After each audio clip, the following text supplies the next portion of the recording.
오바댜를 저는 그렇게 제목을 붙였어요. 온 나라가 나에게 속하였다 그랬어요. 이 오바댜는 이 개인 선지자에 대한 소개 없이 바로 이제 메시지가 나오는데요. 에돔에 대해서 이 얘기를 했다 그랬어요. 그러니까 선지자가 이 메시지를 어디에다가 전했느냐, 이게 좀 중요하거든요. 근데 이 에돔 족속이 누구냐 하면은 에서의 후손들이에요. 에서. 에서는 누구예요? 야곱의 형제 에서죠. 그래서 이 에돔 족속들은 주로 어디 살았냐면 그 가나안 아래쪽. 그래서 그 가나안에 들어가려면 이 에돔족들이 사는 지역을 통과해서 들어가야 돼요. 옛날에는 그게 왕의 대로다 해가지고 주로 그쪽으로 무역을 하곤 했는데 그 이스라엘이 광야에서 와가지고 가나안에 들어가기 위해서 그 에돔 족속들이 사는 그 큰 길을 통과해서 가면 바로 갈 수 있어서 그렇게 좀 통과 좀 하게 해달라. 그런데 안 돼. 왔다가는 너희들 우리가 군대를 데리고 나서 다 죽일 줄 알아. 그래가지고 그리 가지를 못하고 이제 돌아서 그 느보산 쪽으로 해가지고 이제 건너가는 이야기가 나오죠. 그 이제 에돔 족속들이 거기에 살아요. 자, 그래서 이 시절은 587년, 주전 587년 예루살렘이 멸망한 후에 에돔에 대해서 그 말씀을 전한 건데, 구약에서 제일 짧은 책이에요. 왜냐하면 한 장으로 되어 있으니까. 그래서 읽기 너무 쉬운데 21절밖에 없어요. 한 장인데도. 그래서 1절부터 16절까지는 에돔의 멸망에 대해서 얘기를 하고, 그 다음에 17절부터 21절까지는 이스라엘의 회복에 대한 이야기를 짧게라도 붙여놨어요. 그래서 에돔은 잘 되는 것 같다가 그 다음에 갑자기 망하고, 그래서 실제로 에돔은 흔적도 없이 사라졌어요. 지금도 에돔 찾기가 힘들어요. 물론 그 지금 이제 그 요르단 지역에 뭐 있었던 옛날에 그 페트라가 그 옛날에 그 이 셀라라 해가지고 그 에돔 그쪽에 수도 역할을 했거든요. 그래서 요새 이제 그 요르단 관광하러 가면 그 페트라 옛날 그 셀라를 가서 많이 보는데 그때 그걸 이렇게 보면은요, 대단했겠다 하는 생각을 할 수는 있어요. 대단한 문명이 과거에 여기 있었구나 이렇게 생각은 하는데, 그러나 구체적인 것들은 그냥 역사에서 사라져 버렸어요. 그래서 잘 나가다가 완전히 소멸된 게 에돔이고, 이스라엘은 어려움을 많이 당하고 고통을 많이 당했지만 그러나 회복됐잖아요. 지금도 존재하고 있잖아요. 어떤 게 더 좋은지는 여러분이 선택을 하세요. 좀 어려움을 당해도 성도들은 결과적으로 가서 잘 되는 게 이제 성도들이죠. 세상은 잘 사는 거, 잘 되는 것 같다가도 나중에는 흔적도 없이 사라지는 거죠. 그래서 여기 1장 21절 마지막에 구원받은 자들이 시온산에 올라와서 에서의 산을 심판하리니 나라가 여호와께 속하리라. 그래서 세상 모든 나라, 모든 왕권이 주님께, 하나님께 있다 하는 것을 고백하는 거예요. 그래서 하나님은 이스라엘뿐 아니라 유대뿐 아니라 모든 나라, 모든 족속들의 심판자가 되시는 거죠. 그러면 왜 이렇게 에돔이 갑자기 망했느냐? 에돔의 죄악이 거기에 나와요. 첫째는 교만하기 때문에 그랬다. 교만. 그래서 에돔이 그 당시에 굉장히 옛날에는 주로 성 같은 거, 도시를 산 위에다 형성을 했거든요. 왜냐하면 방비를 잘 할 수 있고, 그 다음에 흔들리지 않으니까 그 산 위에다가 이렇게 도시를 세우고 그랬는데, 에돔이 정말 요새 위에 세워져 있으니까 굉장히 교만한 거예요. 누가 우리를 무찌르냐, 누가 우리한테 쳐들어오냐, 이렇게 자만하다가 망했다는 거예요. 그래서 자신들의 그 어떤 자신이 노력해서 얻은 것도 아니고 아직은 천부적으로 주어진 그것에 대해서 교만을 부리다가 망했다. 그래서 4절에도 보면 네가 독수리처럼 높이 오르며 별자리에 깃들일지라도 내가 거기에서 너를 끌어내리리라 여호와의 말씀이니라, 이런 말씀이 거기 나와요. 그 다음에 왜 이들이 이 교만했느냐? 자기가 스스로 지혜롭다고 해요, 이거예요. 스스로 지혜롭다고. 나는 지혜로워. 나는 모든 걸 다 잘 알아. 모든 걸 다 알 수 있어. 이러다가 망했다는 거예요. 8절에 여호와의 말씀이니라 그날에 내가 에돔에서 지혜 있는 자를 멸하며 에서의 산에서 지각 있는 자를 멸하지 아니하겠느냐 해서 스스로 지혜롭다고 하니까 막는 거예요. 자, 그래서 이 교만하기 때문에 망하고, 두 번째 왜 이들이 망했느냐? 탐욕 때문에 망했다 그래요. 욕심. 에서가 그랬잖아요. 에서가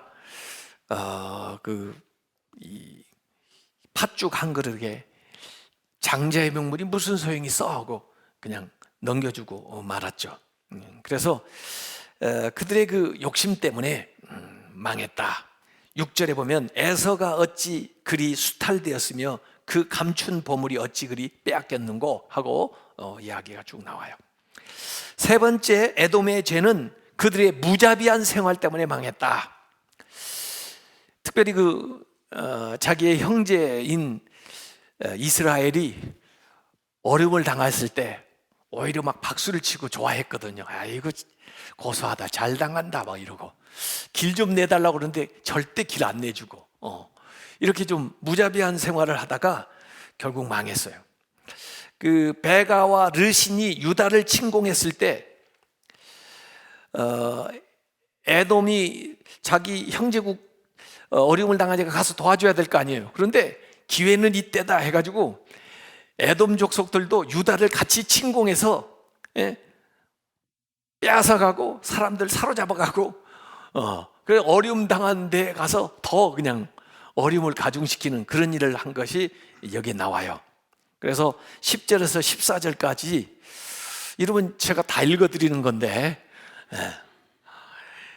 내가 내 형제 야곱에게 행한 포악으로 말미암아 부끄러움을 당하고 영원히 멸절되리라. 네가 멀리 섰던 날 곧 이방인이 그의 재물을 빼앗아가며 외국인이 그의 성문에 들어가서 예루살렘을 얻기 위하여 제비 뽑던 날에 너도 그들 중 한 사람 같았느니라. 네가 형제의 날 곧 그 재앙의 날에 방관할 것이 아니며 그 고난의 날에 네가 입을 크게 벌릴 것이 아니며 내 백성이 환난을 당할 때 네가 그 고난을 방관하지 않을 것이며 환난을 당하는 날에 내가 그 재물에 손을 대지 않을 것이며 내 거리에 서서 그 도망하는 자를 막지 않을 것이며 고난의 날에 그 남은 자를 원수에게 넘기지 않을 것이니라. 이렇게 나오죠. 길을 막고 얘 잡아가세요. 얘 여기로 숨었어요. 이러고 있는 꼴이야. 어려움을 당했는데 이렇게 해서 네가 행한 대로 당한다. 15절에 여호와께서 만국을 멸할 날이 가까웠느니 네가 행한 대로 너도 받을 것인즉 내가 행한 것이 너의 머리로 돌아갈 것이다. 이렇게 나오는 거예요. 그래서 결국 이 예언대로 에돔은 BC 6세기에 아수리아에게 멸망을 당하게 됩니다. 그래서 세 가지 죄를 얘기했어요. 교만, 탐욕, 무자비. 이것으로 망했다. 그러나 대신 이스라엘은 회복될 것이다 하는 것이 17절부터 21절까지 나와 있습니다. 자, 그 다음에 요나서로 넘어갑니다. 요나서는 저는 이렇게 메시지를 정했어요. 내가 어찌 아끼지 아니하겠느냐. 하나님 우리를 아끼신다는 거예요. 이 요나의 고향은요 보니까 나사렛 근처더라고요. 나사렛 근처 가드 헤벨이라는 곳에서 나왔는데, 이 요나의 고향이 예수님의 유년 시절 지내신 그 나사렛 근처에 보니까, 이 요나서는 BC 기원전 760년경에 기록되어 있는데, 다른 예언서하고 조금 다른 게, 요나서는요 거의 요나의 자전적인 이야기가 나와요. 그래서 메시지, 요나가 전하는 어떤 메시지, 말씀보다는 요나의 그 이야기가 주류를 이루고 있어요. 그래서 그 이야기를 통해서 우리에게 교훈을 주려고 하는 내용이 거기 있는 거죠. 근데 이 요나는 어찌 보면은 최초의 이방인 선교사라고 볼 수 있어요. 왜냐하면 요나는 니느웨가 뭐냐면 그 당시에 그 아수르의 수도가 니느웨거든요. 거기에 가서 그 심판의 메시지를 전하라는 그런 소명을 받았었거든요. 그런데 처음에는 거기 가는 것을 싫어해가지고 하나님의 말씀에 불순종해요. 그랬다가 이제 어려움을 당하는 이야기가 거기 나와요. 그래서 요나는 대체로 그 당시에 유대인들이 가지고 있었던 사상을 대변하는데, 유대인의 어떤 선민 사상, 우리만이 하나님의 백성이고 하나님은 우리만을 위하시고 우리만 구원받고, 아마 이런 의식이 있던 그 세계에 하나님의 보편주의를 얘기해 주는 거예요. 하나님은 너희의 하나님도 되지만 다른 민족들도 다스리시고 또 다른 사람들도 구원하려고 하는 것이 하나님의 뜻이다. 요걸 이제 이 요나서를 통해서 요나의 생각과 하나님의 생각이 다른 것을 보여주면서 하나님의 그 보편주의, 하나님은 그 우주 모두를 구원하려고 하는 그 이제 생각을 가지고 계시다 하는 것을 보여주는 거죠. 그래서 아까 오바댜는 그 에돔의 일을 통해서 나라가 하나님께 다 속했다 그랬다면은 이 요나서를 통해서 하나님의 구원은 모든 세계, 모든 민족에 미친다 하는 이야기를 해주려는 것이 굉장히 중요한 메시지예요. 이 요나를 가만히 보면요, 굉장히 좀 이기적이에요. 자기 것은 굉장히 소중하게 여기고요, 남의 것은 아주 형편없이 여겨요.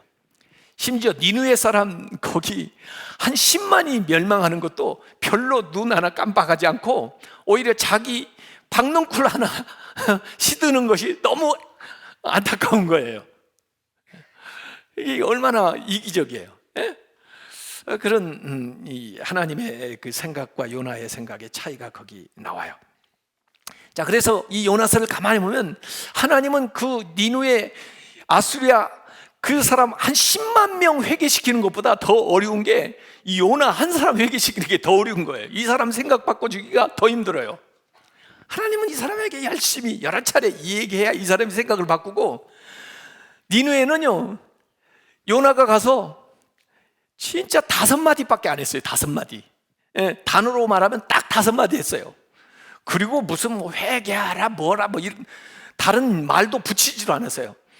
몇 날이 못되어 이곳에 멸망하리라, 그 얘기만 딱 했거든요. 그러니까 어떻게 해야 되는지 뭐 이런 얘기 구체적인 게 아무것도 없어요. 그런데도 그들이 회개하고 돌아와요. 그러니까 하나님은 이 니느웨 10만 회개시키는 것보다 이 요나 한 사람 생각 바뀌고 얼마나 힘든지 몰라요. 그게 이제 여기에 나옵니다. 그래서 요나서는 넉 장으로 되어 있는데 두 부분으로 딱 나눌 수가 있어요. 전반부, 후반부. 전반부는 1, 2장. 그래서 그런 요나를 하나님이 긍휼히 여기시는, 그 불순종하고 도망갔던 요나를 하나님이 긍휼히 여기시는 것이 1, 2장에 나와요. 그래서 요나가 다시 이제 물론 뱃속 부흥회 해가지고 회개를 하죠. 근데 3, 4장 후반부에는 그 요나뿐 아니라 하나님의 긍휼이 그 니느웨에게 미치는, 그래서 하나님의 니느웨를 향한 긍휼, 이게 이제 뒤에 나와요. 그래서 두 부분으로 나오는데 실제로 니느웨에 대한 기사는 3장에 나와요. 그리고 1, 2장, 4장은 요나 이야기예요. 전체적으로 보면은요. 그래서 1장 2절에 보면 하나님의 말씀이 요나에게 딱 들리는데, 너는 일어나 저 큰 니느웨로 가서 그것들을 향하여 외치라. 그러니까 일어나 가서 외치라, 이렇게 하나님의 그 명령이 들리는 거예요. 그 악독이 내 앞에 상달되었습니다. 상달되는데, 하나님 앞에 이렇게 상달되는데, 어떤 분은 기도가 하나님 앞에 상달돼요. 또 구제가 상달돼요. 선행이 상달돼요. 이렇게 올라가는데, 이 니느웨 사람들은 뭐에 상달돼요? 악독이 상달돼요. 악한 짓이 또 쌓여가지고 하나님까지 딱 이렇게 하늘까지 올라와 버린 거야. 이놈들은 더 이상 두면 안 되겠다, 이게 된 거예요. 예. 그래서 거기에 대한 이제 하나님의 심판이 임한다고 나오는 거예요. 그렇게 하나님의 명령이 들렸으면 예, 알겠습니다 하고 갈 텐데, 대개 지금 선지자들이 다 그랬잖아요. 그런데 그 하나님 말씀을 딱 받고 3절에 어떻게 시작하면 그러나 이렇게 됩니다. 하나님은 말씀하셨는데 거기에다 대고 인간이 대놓고 그러나를 붙이면 어떡해요? 예? 그런데 요나는 그랬어요. 그냥 말로만 그러나가 아니고 행동으로 옮기는 거예요. 행동으로 가지고 완전히 반대 방향으로 가는 거예요. 니느웨로 가려면 동쪽으로 가야 되는데 서쪽으로 가는 거예요. 서쪽으로 완전히. 그때부터 내려가는 겁니다. 그래서 욥바로 내려가고, 그다음 배로 내려가고, 배미창으로 내려가고, 바닷속으로 내려가고, 물고기 뱃속으로 내려가고, 계속. 그래서 하나님을 떠난 생활, 반대로 가면 내려가는 거예요. 나중에는요, 배가 풍랑을 당하네. 하나님이 막 추적을 하잖아요. 하나님은 어떻게 피해요? 하나님에게서 숨어요. 에? 하나님이 추적을 하잖아요. 막 폭풍이 막 밀려오는 것으로 추적하는 것이 이제 눈에 보이는데, 그래도 배비창에서 자고 있으니까 비신자들이 와가지고 충고를 합니다. 왜 잠자고 있냐? 깨라. 그리고 너도 좀 기도 좀 해라. 네 신한테. 이렇게 얘기해요. 인간이 공경을 당하면 무신론자가 없다고 어려워지면 지각각 신을 향해서 비는데, 어려운 시절이 되니까 신자들 보고 안 믿는 자들이 와가지고 너 하나님 믿는다며 좀 기도 좀 해. 그런 충고를 받은 적 있어요? 그러면 진짜 곤란해지는 거예요. 그래가지고 이제 이 요나가 보니까 하나님 여기까지 찾아오셨구나. 내가 이게 불순종해가지고 그걸 알았는데 사실 제비도 뽑아보니까 딱 그렇게 당첨이 됐어요. 그래가지고 이제 들어가는데, 이 요나의 불순종하고 가만히 보면은 요나는 불순종한데, 하나님의 선지자라는 사람은 불순종한데, 요나를 빼놓고 다른 것들은 다 순종을 해요. 심지어 보세요. 큰 폭풍이 부는 거, 하나님의 폭풍을 불라고 하니까 폭풍이 부는 거예요. 또 바람이 동원되고, 또 바다도 동원되고, 거기에 있는 동물, 큰 물고기, 또 나중에는 곤충, 벌레, 또 식물, 박너쿨, 심지어 이방인 선원, 또 나아가서 니느웨 사람들까지도 다 순종을 해요. 딱 한 사람만 불순종해요. 요나. 요나서에 보면 요나 빼놓고는 다 순종해요. 그 어떻게 그렇게 착착착 맞을 수가 없어요. 그러니까 요나는 누구를 연상시키냐면 탕자의 비유에 있는 집안에 있는 형님, 그 장자를 연상시키는 거예요. 가지고 자기는 아버지를 오랫동안 섬기고 그랬는데 왜 자기한테는 이렇게 잘 안 해주고 집 나간 저 자식은 용서를 해주냐? 그게 불만이에요. 이 큰 아들은. 그 마음이 그대로 이 요나서에 보면 요나의 생각에서 읽혀지는 거예요. 자, 결국 두 번째 이제 뱃속 부흥회 한 다음에 회개하고 나서 나와가지고 하나님 말씀이 똑같이 들려요. 똑같이 들렸는데 이번에는 이제 하나님 말씀에 순종을 해서 이제 가는 거예요. 근데 나중에 왜 요나가 첫 번째 불순종을 했는가 하는 이유를 스스로 밝힙니다. 니느웨 백성이 내가 이 말씀을 전하면, 심판의 말씀을 전하니까 나를 미워서 나를 죽일까 봐 무서워서 안 간 게 아니에요. 진짜 요나가 무서워했던 건 뭐냐면 니느웨 사람들이 회개할까 봐 무서웠던 거예요. 이 말을 듣고 혹시 쟤들이 회개하고 나면 하나님이 틀림없이 용서해 줄 텐데, 그러면 내리기로 했던 이 심판이 안 내리면 이 뭐 어떻게 되냐 이거예요. 나만 잠깐 잠적하고 아무 말 안 하고 있으면 하나님이 걔들한테 심판을 내릴 텐데, 그러면 고소할 텐데, 괜히 가서 내가 알려줘가지고 걔들이 회개를 하면 이게 계획대로 안 되는 거 아니에요. 그래서 자기는 피했다는 거예요. 그 이유치고는 참 요상한 이유예요.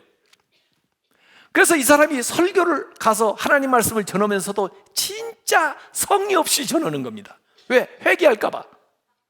제발 좀 회개 좀 하지 마라. 나는 어쩔 수 없이 여기서 와서 전하기는 하지만은 절대로 그렇다고 너희들이 그냥 하던 대로 살아야지, 이래가지고 돌이키면 안 되는 것이다, 이런 생각으로 전한 거예요.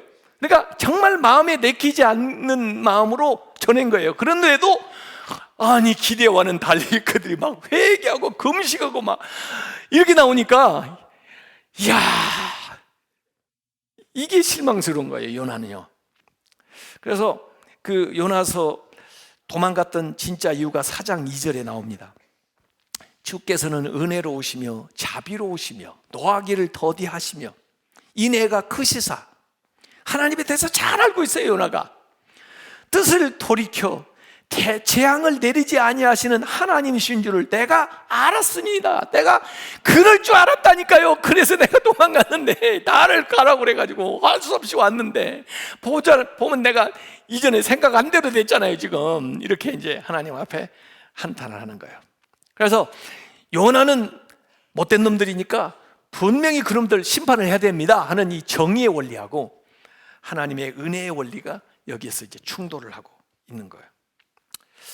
그런데 이 니느웨 사람들이 그래도 나쁜 놈들이니까 그 인간성의 일말에 기대를 걸었는데, 이놈들이 막판에 회개를 하는 바람에 이렇게 심판을 모면하게 되니까 얼마나 그 화가 나겠어요. 그 사람이 전한 메시지는 3장 4절 딱, 그것도 반절이에요. 한 절도 안 돼요. 5단어예요. 40일이 지나면 니느웨가 무너지리라, 요 말만 했는데, 그러니 회개하라든지, 그러니 뭐 어쩌, 이런 말이 없잖아요. 예? 40일이 지나면 니느웨가 무너지리라 이렇게 돌아다녔어요. 그런데 거기 잘 보면요, 이 니느웨가 그 당시에 성이 얼마나 큰지 말이에요.